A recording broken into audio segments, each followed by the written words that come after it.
अस्सलाम वालेकुम, welcome back to my channel. उम्मीद करती हूँ आप सब ठीक ठाक होंगे। जैसा कि आज हम आपके साथ शेयर करने वाले हैं, फेस रिवील करके हमने व्लॉग बनाना स्टार्ट किया है। तो हम चाहते हैं कि हम अपने बारे में पहले आपको कुछ बता दें। एक्चुअली हम इंडिया से हैं और अभी हम सऊदी अरब के रियाद सिटी में रह रहे हैं, क्योंकि अब हम यहाँ से जाने वाले हैं उम्रा करने के लिए। तो मैंने सोचा क्यों ना हम अपने साथ अपनी सारी चीज़ें आपके साथ शेयर करते हैं, तो हम उम्रा का ब्लॉग आपके साथ शेयर करें। इसीलिए हम चाहते हैं कि आप लोग हमारे वीडियो के साथ लास्ट तक जुड़े रहिए और हम आपको बहुत ही जहाँ जहाँ जाएंगे वहाँ वहाँ की ज़ियारत भी आपके साथ शेयर करेंगे, और साथ ही साथ में हम उम्रा करने जाएंगे, वहाँ की ज़ियारत आपको कराएंगे। इंशाल्लाह मदीने शरीफ जाएंगे, वहाँ की ज़ियारत आप लोगों को कराएंगे। तो हमने सोचा क्यों ना हम सामने आकर आप लोगों के साथ शेयर करें अपनी सारी चीज़ें, और फिर उसके बाद में हम वहाँ जाएंगे। कल हमारा प्लान है कल जाने का, इसीलिए आज हमको करनी है पैकिंग वगैरह, और फिर इसलिए हमने सोचा क्यों ना हम आप लोगों के सामने आकर ब्लॉग शेयर करते हैं, जिससे कि फिर नेक्स्ट टाइम हम अपने सारे ब्लॉग्स आप लोगों के सामने ही आकर शेयर करेंगे। क्योंकि बहुत सारे लोग कमेंट आते थे कि आप अपना फेस रिवील नहीं करती हैं, तो मैंने सोचा इससे अच्छी जगह और क्या हो सकती है कि मैं वहाँ जाऊँ और वहाँ से ब्लॉगिंग करना स्टार्ट करूँ। तो इसलिए मैंने सोचा क्यों नहीं चलते हैं आपके साथ, आज से ही शुरू करते हैं अपनी सारी जर्नी, कैसे रहेगी, वहाँ क्या होगा, कैसे उम्रा करते हैं। हमने पहले 2 उम्रे कर चुके हैं, हम यहाँ से 2 बार जा चुके हैं उम्रा करने के लिए, लेकिन तब हम ब्लॉग नहीं बनाते थे। तो इस बार मैंने सोचा क्यों ना इतनी अच्छी जगह मैं जा रही हूँ और आप लोगों के साथ तो वहाँ की चीज़ें शेयर नहीं करूँ। तो अगर मैं आपके साथ शेयर करती हूँ तो आप लोग भी उन चीज़ों को देख सकते हैं, आप लोगों को वो चीज़ों को फील कर सकते हैं, आपको पता चल सकता है कि उम्रा कैसे करते हैं। क्योंकि जब हम फर्स्ट टाइम गए थे तो हमें भी नहीं पता था कि कैसे क्या होता है चीज़ें। तो अगर हम ये वाला व्लॉग बनाएंगे, आप लोगों के साथ शेयर करेंगे, तो आप लोगों को भी पता चलेगा कि वहाँ कैसे होता है, क्या क्या प्रोसेस होता है। कि जब कोई नया बंदा आता है तो उसे हर चीज़ पता नहीं होती, जैसे मुझे भी नहीं पता थी। तो बस चलते हैं, अभी पैकिंग शुरू करते हैं। और हमने ये निकाल दिया है बैग, तो चलते हैं हम कपड़े की पैकिंग करेंगे। सबसे पहले तो ये हमने बैग निकाला हुआ है, चलते हैं हम पैकिंग स्टार्ट करते हैं। तो फ्रेंड्स, यहाँ पर हमारी पैकिंग हो गई है शुरू, और ये देखिए इसमें पहले तो यहाँ पर हमने अपने कपड़े रख लिए हैं, और अभी कुछ स्टॉल वगैरह वो भी हमने सोचा रख लेते हैं। तो 2-3 कलर के अलग अलग रख लिए हैं हमने, वहाँ पर आप जो भी अच्छा लगेगा वो यूज़ करेंगे। तो इस तरह से ये स्टॉल्स को भी हमने रख लिया है, और समझ में नहीं आता मैं क्या क्या पैकिंग करूँ, क्योंकि ये मैंने एक वाइट नकाब ली हुई थी, तो ये नकाब भी हम रख लेते हैं। फैज़ बोल रहे थे अरे ब्लैक वाली रखो, एक हम कल गए मॉल से ख़रीद कर लाए हैं अभी, तो वो वाली हम लोग जब हम पहनेंगे वहाँ यूज़ करेंगे, तब आप लोग देख लेना। अभी फिर बहुत ज़्यादा चीज़ें उलझाने की टाइम नहीं है, क्योंकि माइंड में बहुत सारा प्रेशर है कि हाँ जल्दी जल्दी से बस ये पैकिंग हो जाए, फिर सोना भी है, आज खाना भी बनाना है। तो वो सारी चीज़ें दिमाग में चल रही हैं, क्योंकि यहाँ से बहुत दूर है वो।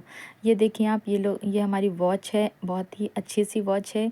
ये हमारे लिए मिस्र से मंगाई गई है। फैज़ के बॉस वहाँ जाते हैं रहते हैं, तो वो उनकी मैडम भी उनके साथ गई थी, उन्होंने मुझे यहाँ ये ला कर दी है वहाँ से, मिस्र से। तो काफ़ी खूबसूरत है, अच्छी लग रही है माशाल्लाह। तो फिर ये हम इसको हम निकाल कर ऐसे रख लेते हैं, क्योंकि डिब्बा इसका काफ़ी बड़ा है, तो हमने इसको ऐसे रख लिया है। यहाँ पर पैकिंग हमारी हो गई है कंप्लीट, और अभी फैज़ के लिए ये चीज़ें हमने रखनी हैं, तो ये एक बैग रख लेते हैं। वहाँ पर उम्रे के वक्त ये वाली बहुत यूज़फुल होती है, वहाँ बहुत काम लगता है इन चीज़ों का। तो ये सारी चीज़ें रख ली हमने, और ये फैज़ के कपड़े भी हमने निकाल दिए हैं, तो इनको भी साथ साथ में हमने पैकिंग कर ली है। और अब हम चलते हैं खाना खा लेते हैं, लंच टाइम हो गया। तो ये हमने खाना निकाल दिया है और हम खाना भी खाने जा रहे हैं, आप लोग हमारे साथ खाने को खा सकते हैं।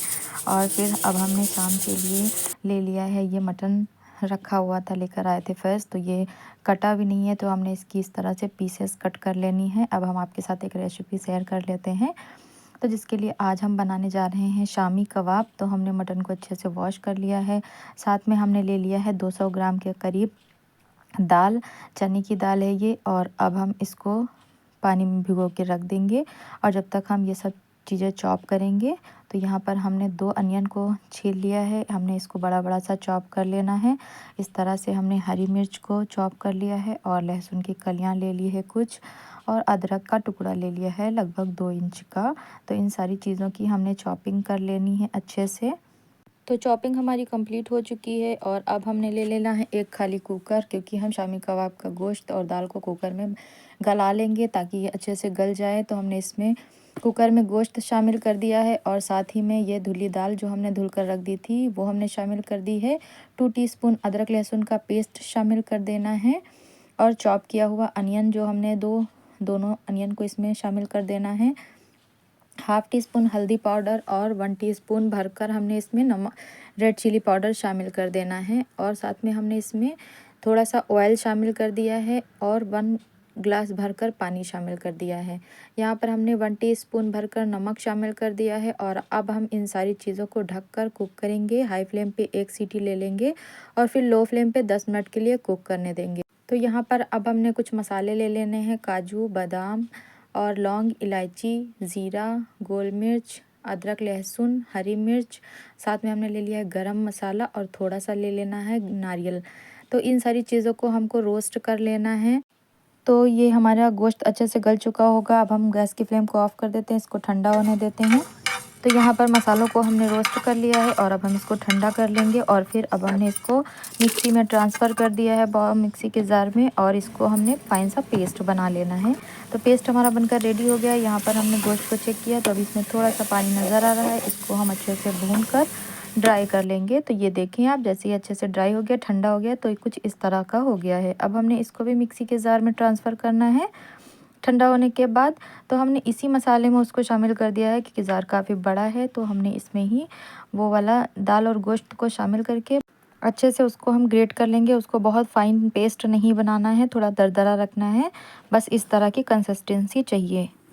तो अब हम चलते हैं कबाब को फ्राई कर लेते हैं। तो ये इस तरह से हमने छोटा सा बॉल बना लिया है हाथों में और फिर हमने इस तरह से इसको कबाब का शेप दे देना है। तो हैदराबादी कबाब हम बना रहे हैं तो हमने इसका शेप वही दिया हुआ है। आप चाहें तो इसे गोल टिक्की के टाइप भी बना सकते हैं, जैसे कबाब बनाते हैं उससे वो भी शेप दे सकते हैं, लेकिन हमने ये वाला शेप दिया हुआ है।